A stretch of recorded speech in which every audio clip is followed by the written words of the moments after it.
Welcome to the Transformational Conversations podcast. I'm Jordan, your host and founder of Hatchpath, which is a well-being marketplace that connects people with trusted and certified coaches across dozens of specialties. And on our podcast, we'll be meeting with our team and members of our community that put well-being at the core of their values. On today's episode, we have Zach Rochette, who's the founder of StudioFit and now SunForm with his wife, Nicole, and we get into wellness, impact, and community and how that unveils itself at StudioFit.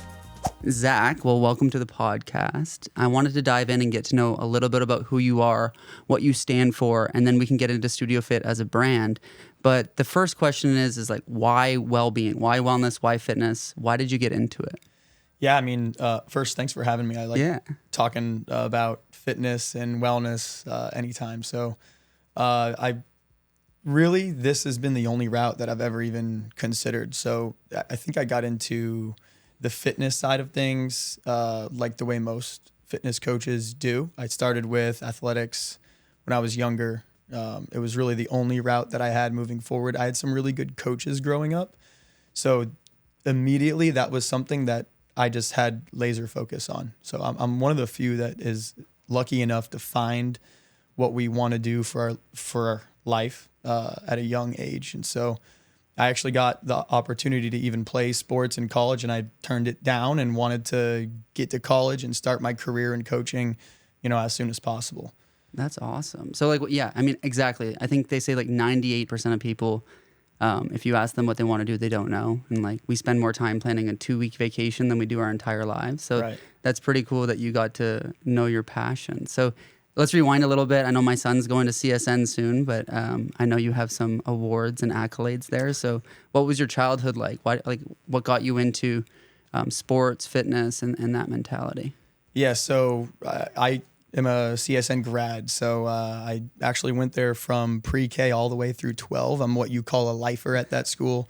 And I had a different situation and setup. Both my parents actually taught at CSN. So, I mean, from pre-K to 12, I would go by and see them all the time. Sports was something that, I started at with even T-ball at a young age, and it's just something that translated once school came around.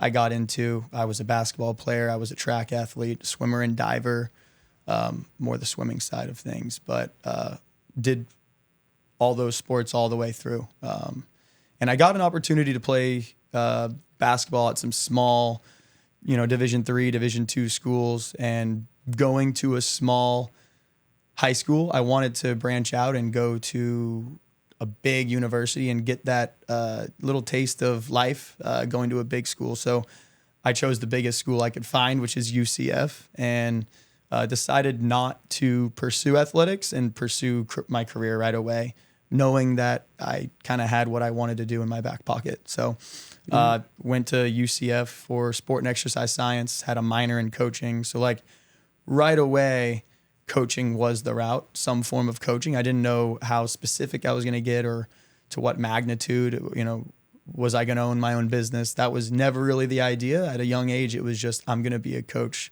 somewhere, somehow.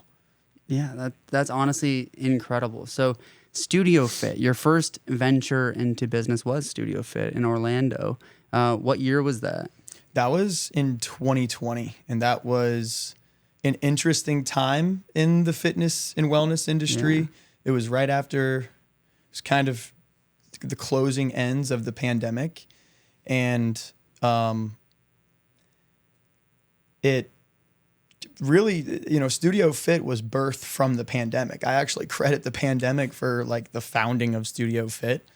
Gyms were shut down, and StudioFit training actually started in a small 400 square foot personal training studio. It was the size of this production right here. We had a rack, we had dumbbells. It followed the same brand and was founded with the same beliefs that we still apply today, but it was a much smaller operation. It was just myself and one other person. I would wear a mask sometimes when I was training them because it was still going on, and one would come in and work out, one would leave, and the next person would come in after I cleaned the facility. And we focused on low impact strength training, which is really what we do differently at Studio Fit Training.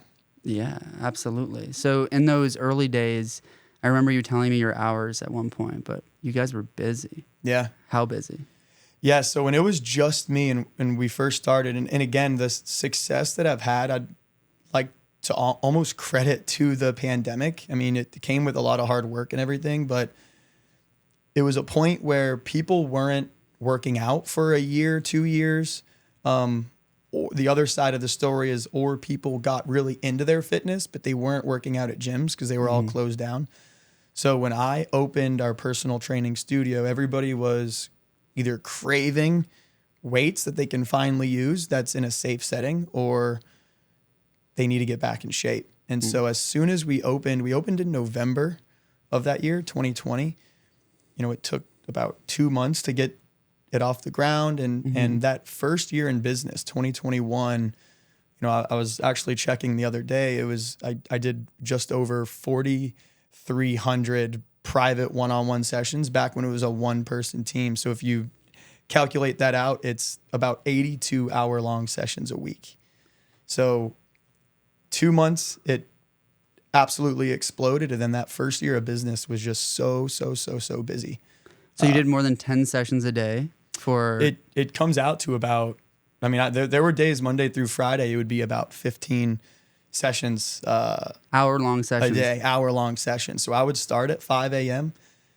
And again, one person in, one person out, clean the facility real quick. Next person would start at 6, 7. I'd go till 8 p.m. And it was a lot of work. I didn't eat. I barely slept. I was waking up at 2:30 in the morning. I was still working out myself every day from like 3 to 4:30. I would shower real quick. I'd start taking people at 5 a.m. Where did your drive come from? I was just so passionate about getting people moving at a point in time where it was a very, people were very tentative.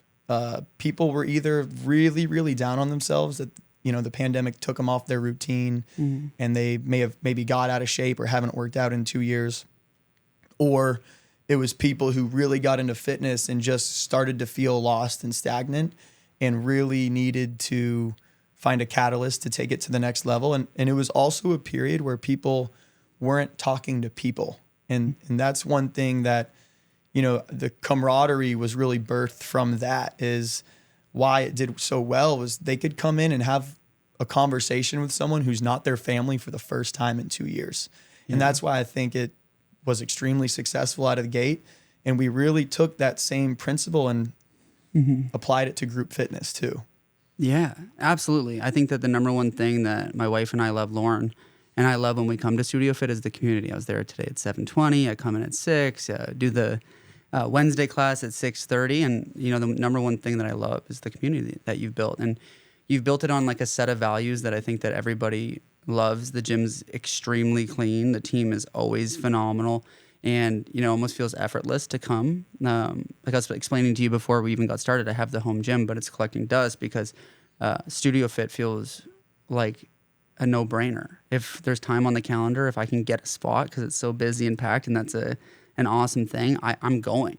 So you built that culture, and I just want to back it up a second that you talked about psychology a little bit, like people, it was an outlet for them after the pandemic, and potentially still, maybe that's still the thing. Do you find that as like one of your core differentiators, is that you're creating like a psychologically safe environment?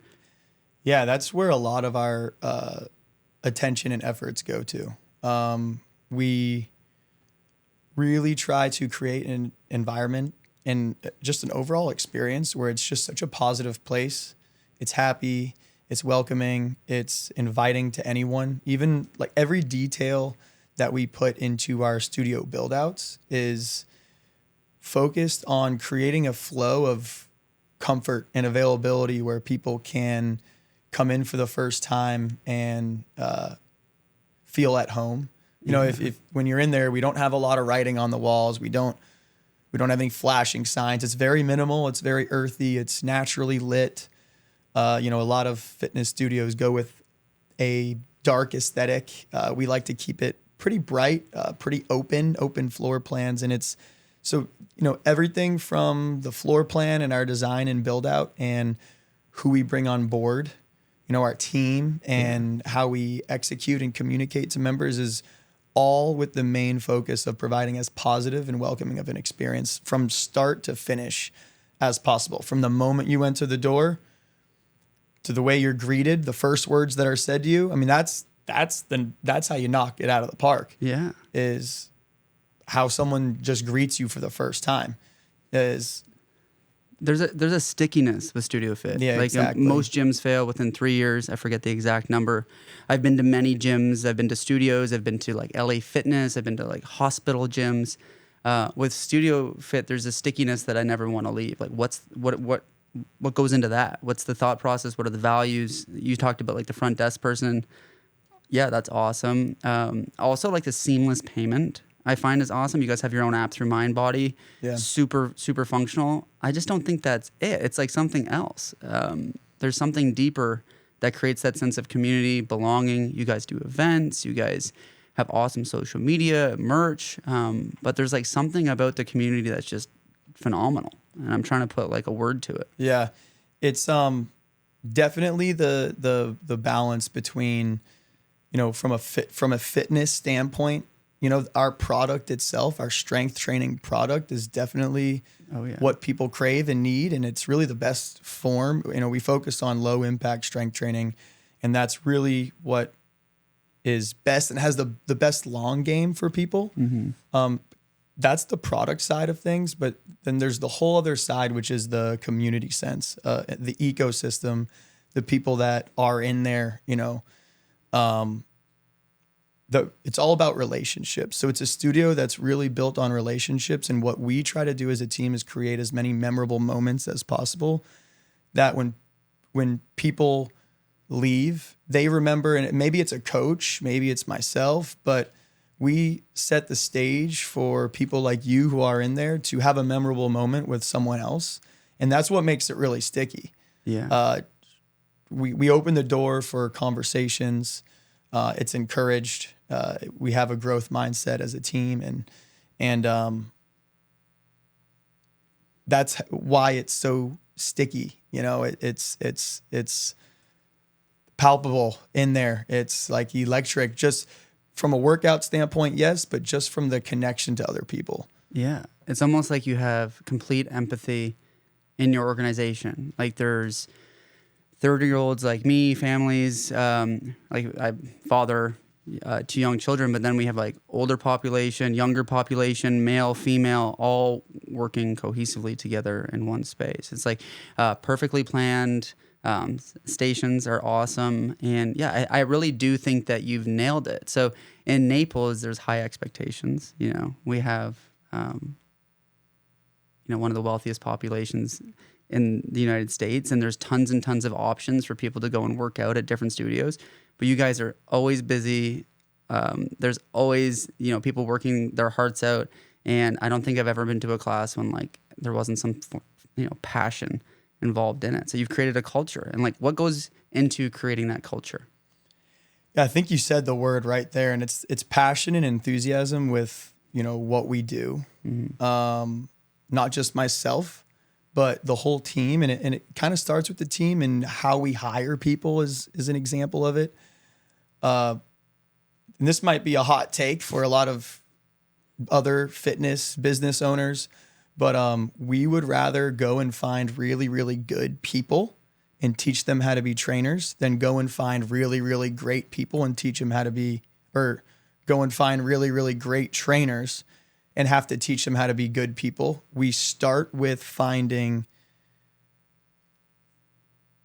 the person and someone who can articulate our brand and is positive, enthusiastic with what we're trying to do, and could kind of see our vision and brand. And even if they're not a trainer before, I've had so much success finding really good people and teaching them how to train, teaching them how to manage, teaching them how to operate, rather than going the other way around. I think a lot of fitness studios might be like, I want the best team of trainers, but then you get a lot of different personalities in there. Yeah.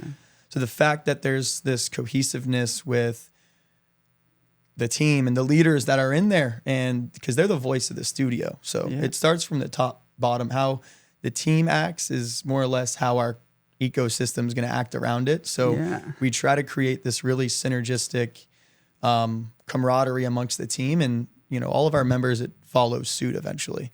I really love that, and shout out to myself, but we have our book there, The Regulated Leader, and our theory is that it all comes from the top down. So like if you had like a dysregulated leader, or we've all had it, like a coach, like I had a hockey coach at one point that was really difficult, and it made my experience of the sport a lot different than when I had a coach for 10 years prior that was supportive, encouraging, and was regulated. So, as a regulated leader like yourself, you're enabling your team to, shine their personalities, stay within a cohesive ecosystem, and really help those people. But if you were like a dysregulated leader with like a set of rules that they had to follow, and if they broke those, you'd have to be a reactivity, or there would be some sort of problem, your team would be dismantled. And a lot of people are running their organizations like that. So I guess the question I'm leading into is, how do you stay regulated? What does that mean to you? Yeah. Well, it's all about a balance between the physical and mental, I think, is a huge component. Like we talked about before, it's not easy to wake up at 2:30 every day, work out from 3 to 4. And you can argue, well, that's not wellness. That perhaps that's not healthy, right? I was just at the point at that time, like that was just what needed to do. And for me, it all chalks up to consistency. And so at the time, working out every day was something that I would just refuse to budge on. Yeah. So that consistency, no matter what, really kind of helped push that needle forward. But as I've matured, I can see there's a balance between, physical wellness and then mental wellness. And that's probably what's most important. And I'm learning to personally try different modalities of fitness. I'm trying, I'm cold plunging now every now and then, just doing different things that in the past I was like, it's a waste of time. I really want to focus on working out. I need my physical side. And, now I'm doing different things. Yeah, that's really good. And we can learn, we can adapt, we can evolve. There was a place in time where I just had Bo, a newborn, and I was cold plunging every morning at 4:30, journaling, I had that entrepreneur wellness routine, and it led to extreme burnout and fatigue and withdrawal from relationships and reactivity. I could see it in my relationships. I can see it in my workplace. I could see it with my customers, employees, and then I'd get like sick and consistently. And I like what you said earlier about your workout beliefs. It was like your beliefs created your biology. Like you believed that was something you wouldn't budge on, and you created that biology, that fitness, that that work ethic. But as you've matured, as you said, or like as time went on, you're shifting your beliefs. You're taking more time, perhaps. Like I know you as a regulated person. There's a lot of trouble when it comes to running a business with people in it, and it's just the nature of it. We deal with it too. I had someone come to my door today and tell me that there was like a disaster in our pool and that it'd have to be drained and scraped and cleaned. And I definitely overreacted in the moment, but there was like a secondary consciousness that was like, you can't do anything about it. So yeah, I love that. You're always learning, always evolving. But for me, like working out always made me more patient and made me better in my relationships. My wife will agree. If I start getting anxious or antsy or cranky, she's like, go to the gym, go work out, go take an hour, come talk to me after that. So, it starts with physical for me. I think physical is a catalyst, and then it kind of bleeds into the mental side as well. I think so too. Like when I was really sick, or like when I first had my injury, I came into the Tony Robbins network and I got a coach. Her name was Attilia, and that was like my first understanding what a coach was. She told me that there's only 3 things that we can control: our physiology, so our physical, our focus, and our language. But our physiology always comes first. So like before a Zoom meeting or a Google Meet or an in-person meeting, I'll like bounce and like do lymphatic drainage and like smile a bunch of times, because your physiology really does create like your mental habits. And then my focus can be on like, what's going to be bad about this? What's good? And you have to balance it. And then my language, even yesterday, I was in like a habit of really bad language, and Lauren pointed it out to me, and it's so hard. Like your ego is so busted when you get pointed out. So I had to sit back and see it, but I was like pointing out everything wrong and, you know, what's going on. And she's like, your language is off. So, yeah, physiology first for sure. Absolutely. And it's easy tying it to running a business. It's easy, as you know, sometimes the negative could be suffocating. Yeah. Yeah. I mean, at the end of the day, it's not negative. It's just things that happen that need to be addressed, that need to be changed, whether it's that's really good language. Problems or staffing. You know, and that sometimes it feels like, man, I'm like drowning here. There's all these things that we need to do, that we need to fix, that we need to correct. And sometimes you just need to take a step back and just think like, man, just none of this is that. I'm lucky to have some of these problems, and I'm not problems, but sure, challenges. Challenges. You know, I'm lucky to be in the position that I'm at and have some of these things that I need to solve. And you know, today I step back and I think back to year 1 or year 2 of starting the business, and like, you know, I would have killed. If I'd have known where I was going to be now, I would have killed to be in my shoes. I would tell you, I would just be grateful to be there, right? That's a really good perspective. That's now incredible. It's like I'm doing what I always wanted to do. I'm where I always wanted to be, and I just got to keep that in mind. We're like, man, I'm just lucky that I've done what I've set out to do so far. Yeah, you know, and you're getting philosophical. I love it. You know, there's like a really good, you know, book, Viktor Frankl, A Man's Search for Meaning, and he talks about finding joy in the darkest parts of his life, which was the Holocaust. And it's so true. Like, there's no really dark point. I've never really had like the darkest part of my life, but whatever the challenge is, like, you know, it's the pursuit through it that creates joy. I've never had something that was so enjoyable that didn't come from a challenge. Exactly. Like, I've never had something that was easy that created joy. That was like just happened. Like, it wasn't just a gift. Like, there's even something about extremely wealthy people or wealthy kids. I grew up in an awesome household, but when you're given things, it strips the joy from them. It comes from the challenge that's what creates joy. So like always reframing the perspective of there's a challenge that I'm about to learn something from that's going to give me a gift at the end is like super special. But in the moment, it's so hard to do that. I have a bunch of stuff on my plate or our plate right now that just seems like unenjoyable. But I know history has showed me, or my past has shown me that, you know, that's the only way that it's a catalyst. It's like the growth function has to start with a challenge. Or like there's a book by Ryan Holiday, The Obstacle is the Way, that really got me through my really toughest challenge, my neck and my sickness. It's like you always try to avoid the obstacle in life, but the only way to get around it is go through it. So you guys have built such an incredible community. I'm a part of it. I'll be a huge supporter for my entire life. And I think that's because I know that the challenge of building a business, and you guys are now expanding. So I'd love to talk a little bit about like your, I guess, the hero's journey from Orlando to Naples to Tampa and beyond. Like, what's the vision? So really the vision was stemmed from my past experiences in different fields. So, you know, I'm lucky to have some exposure to the fitness industry, and actually like 3 very unique niche categories that I really took the best parts of each. And that's what gave me the concept of what StudioFit was birthed from. So at UCF, I worked in a human performance lab. It was pretty cool. We'd hook people up to machines and we'd test their VO2 max. We would run people through different exercise selection and actually test the physiological changes. So, I mean, it was a total science lab. That's cool.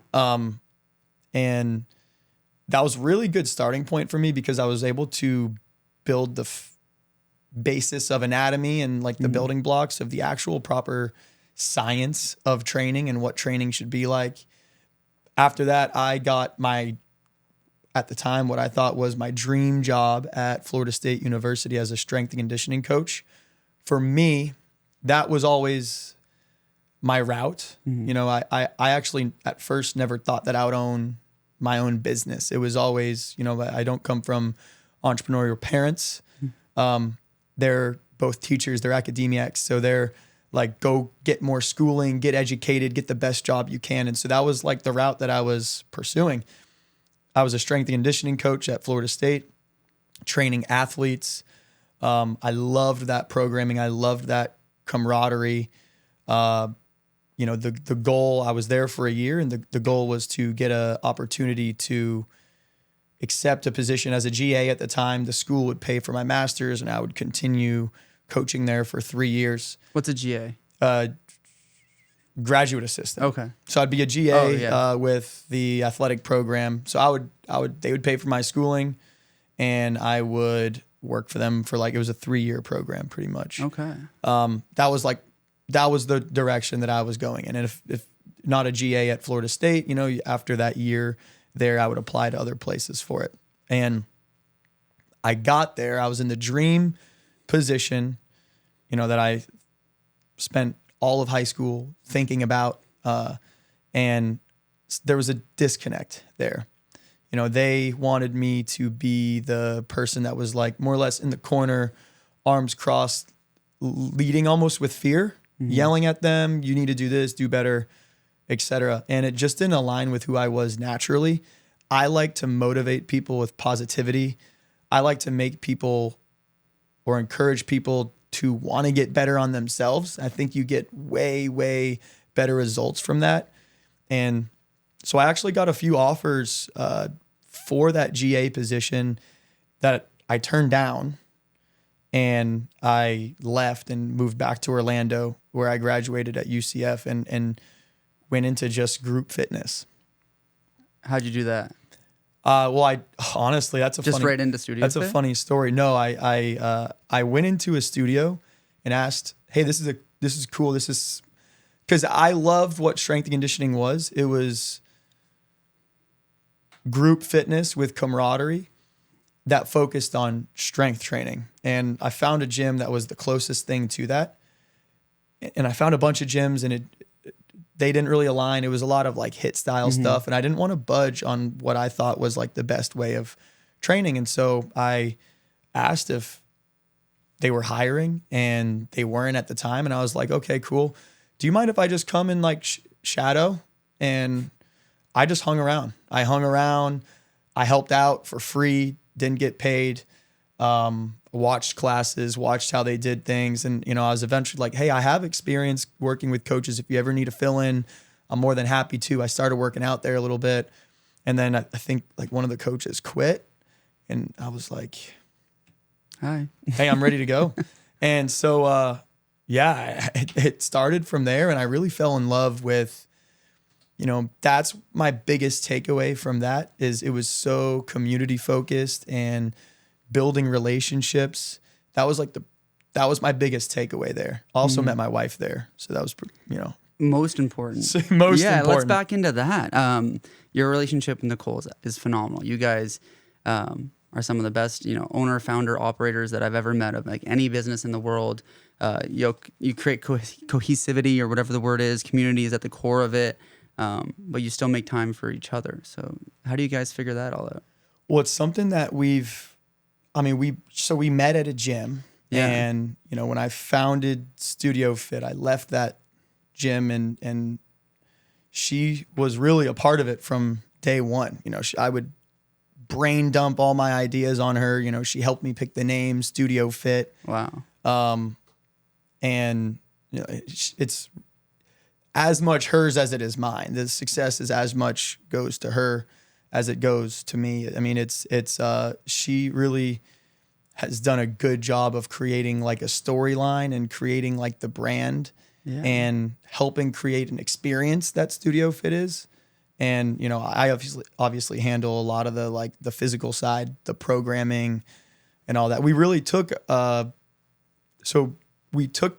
best parts of those 3 chapters of my career and really created a product that we both really believed in. And it was to the point where we were like, man, we need more people to have access to this. I never understood why the more people I talked to, working out was like pulling teeth. It was like a chore. And I was like, man, you must not be doing it right, because it's the best part of my day. And so, and she would agree. And we really wanted to create a product that other people can start to have like the best part of their day be built around their workout. And I think that's what everything comes back to about Studio Fit is we just want it to be such a positive experience. Like when you miss a class, you kind of have FOMO, right? Like, man, what did I miss in there? Yeah. You go a few days or a few weeks without a class and, it's like the climate's changed. It's like, what's going on? What's going on? Yeah, you guys have created the ultimate community. We're so grateful to be a part of it. It extends past the gym.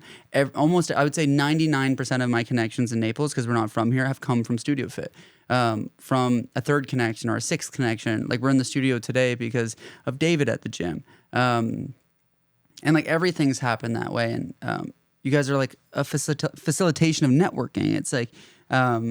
and it is the best part of my day. Like now that we have help at home, I can go with Lauren and we have our Studio Fit dates in the morning. And it's just, it makes me smile because it's so incredible. And I want to get back into something that we were talking about earlier. It's like you guys have like an anti-marketing approach. There's no sign at the road. You guys don't do any ads. And people are finding you through like what I'm talking about. Whenever someone asks me like, what gym should I join? I jump at it to say Studio Fit, not only because I love you guys, but because I want them there so that I have someone else to work out with. So I guess in technology, we call it a viral loop. Like when Facebook was founded, they had the invite your friend button and that created like the viral loop. But you guys have such a good community and experience that your viral loop is like, I'm obviously going to tell everybody I know. And like you've created that.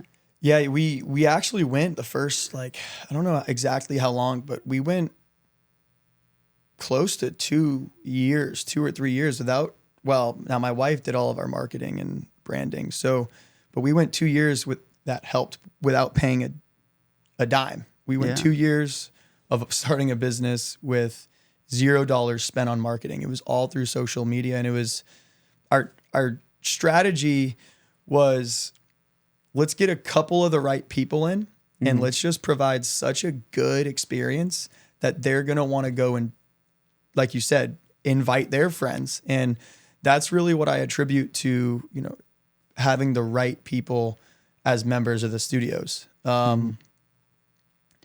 People come in and ask like, man, there's no bad eggs in your group. Like everybody's so positive and happy and welcoming. And it's because that's what you look for. And so you're going to go invite people that align with that. Rather than us blast campaigns all over town, almost trick people into signing up. And now we have a really diverse demographic. And we do have a diverse demographic, but a diverse demographic of,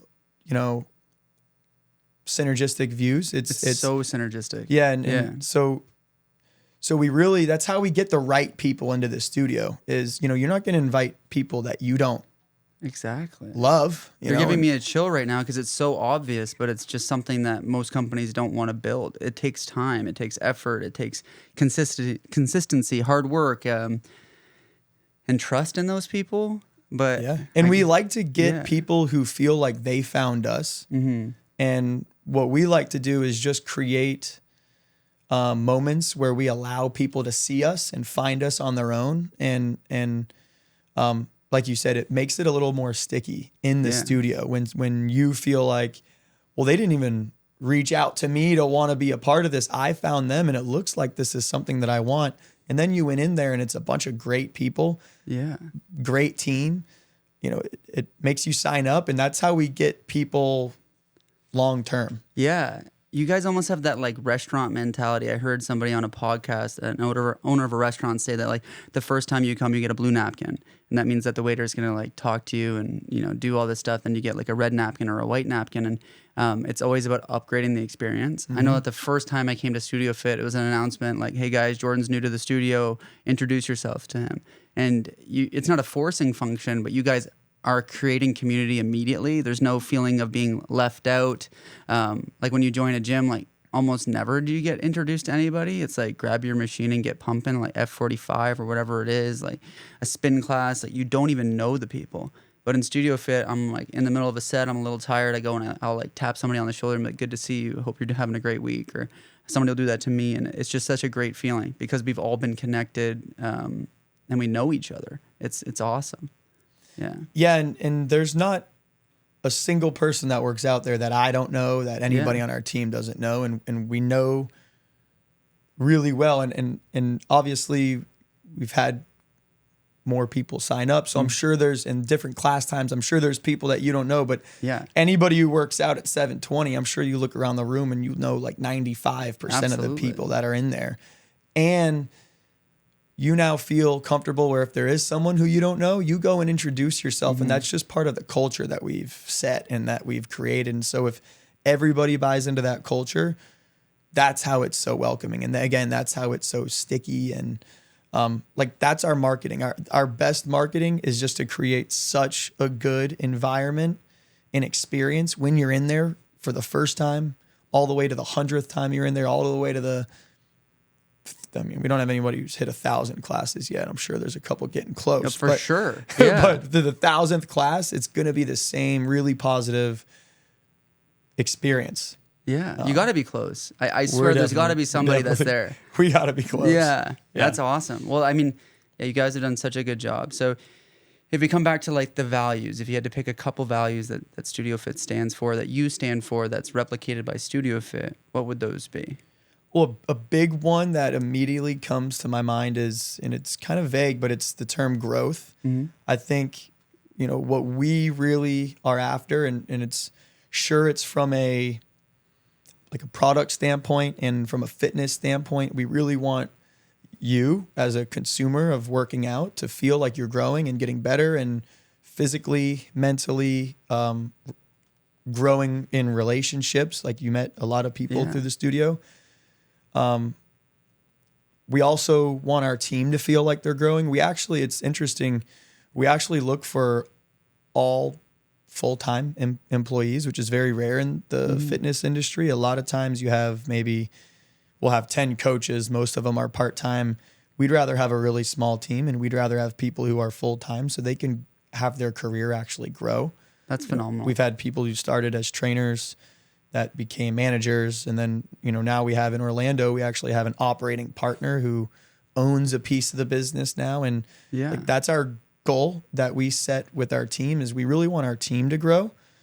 So it keeps them enthusiastic. It keeps them passionate. And again, like your book mentions, it stems from the top down. So all of our members can feel that too. Like, man, they're trying to grow physically, professionally. And so everybody kind of follows suit. And we've had people who have done business through relationships that they've had through the gym. And so it's like, that's a big component that I think we really do a good job of highlighting and making people feel like that's at the forefront of what we're really trying to do. Yeah, it truly is my favorite part of the day. I feel the growth mindset with everybody. I've done business through the gym, and you've created such a great space. So those values, growth. So if growth is your main value, do you have a secondary value?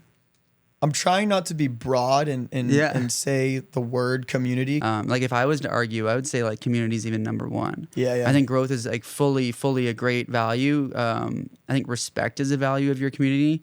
I'm just guessing, but and support. Like there's no like validation needed in your community. Everybody supports each other, whatever phase of fitness they're at, whatever phase of wellness, age, whatever it is. There's like total support. Like it could be the most diverse group, but that the values all align, and that's what I'm super grateful for, to be in your community. So as a client or customer, like I will never leave StudioFit. It is the best thing that I've ever joined as a membership basis, and I'm excited to see you guys grow.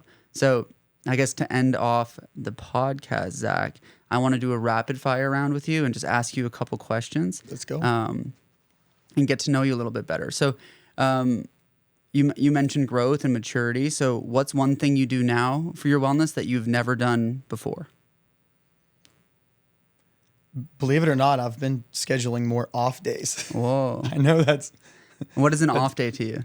A day where I actually do absolutely nothing and go to the beach, put my toes in the sand, and just lay there all day. I'm someone who's always needing to do something and moving and trying to work out and like trying to recover. Recovering's just as busy as working out. Yeah. Recently I've been really like pulling back and enjoying off days and enjoying time with my wife. And, you know, I love that. I've always enjoyed time with my wife, but like really shutting down and making it nothing about physical activity or work even. I love that. Yeah. That's a hard one for me too. No, it's a hard one for every, like Yeah. for a driven individual, taking time off can seem unproductive. And that's like, you know, my whole mantra, like when people ask me how hard I work, I try to say I don't work. Like I try to view work as something that's growth or energy or, you know, I'm putting something towards something greater. But I love that you say you have off days, because one of my friends was recently struggling with his health. And I'm like, what about tomorrow, which was a Thursday? I'm like, what about just Thursday? You don't think about it. Like Friday's going to come, the problem's still going to be there. But Thursday, how about you just let your mind not think about it? And by Friday, he felt a lot better. It's like sometimes we ruminate, we create issues, we think things to be bigger than they are. Not that it's all in our heads, but sometimes you need that off button. Okay, so off days is Off your day at the wellness. beach, that's my the wellness. The beach is the wellness. Yeah. What are your thoughts on sleep? Sleep is an interesting one that a lot of people will question my sanity on. And I've worn all the gadgets, the Whoop, and it's funny. Like I'm someone who needs 6 hours of sleep. Awesome. I think everybody's different. I make sure I get my 6, and it doesn't sound like a lot, but I wake up without an alarm.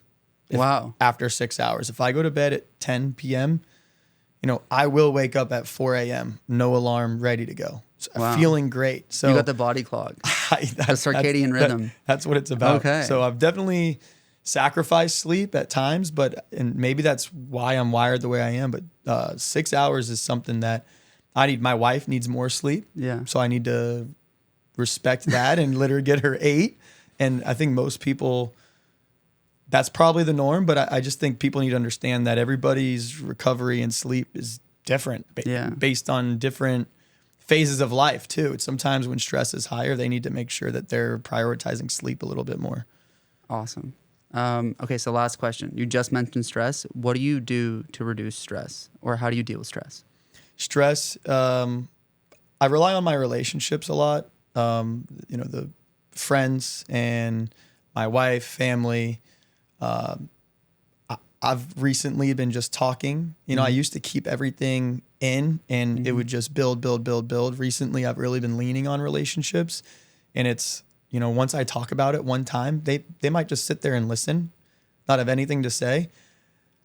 I'll spill it, and wow, that's actually not a problem at all, you know. And so that's something that's really helped. And then obviously, like, working out is something that I just, absolutely, when I'm stressed, I just got to make sure that I move a little bit. And you're the picture of that. I think your physiology first mantra is awesome, and I think there's science that backs that, and you've done a great job with that. That's wicked. So the last thing is, how can we reach you? If we're a new member or someone that wants to just reach out and learn more, how can someone get in touch with StudioFit? Yeah, so our website is studiofittraining.com. We're really big on social, so that's going to be Instagram, studiofit.training. And then our SunForm, our Pilates concept is SunForm at SunForm_. Awesome. And then my personal page, I talk a little bit about business and the balance of working out and running a business. That's just Zach Rochette. And I'm loving the new content. And then I would love to talk to you more about SunForm and that concept soon. But thank you so much for your time today, Zach. I loved it. Awesome. Thank you for having me. Yeah. Always nice talking to you, Jordan. Yeah. Dude, we killed it. Thanks. Good job.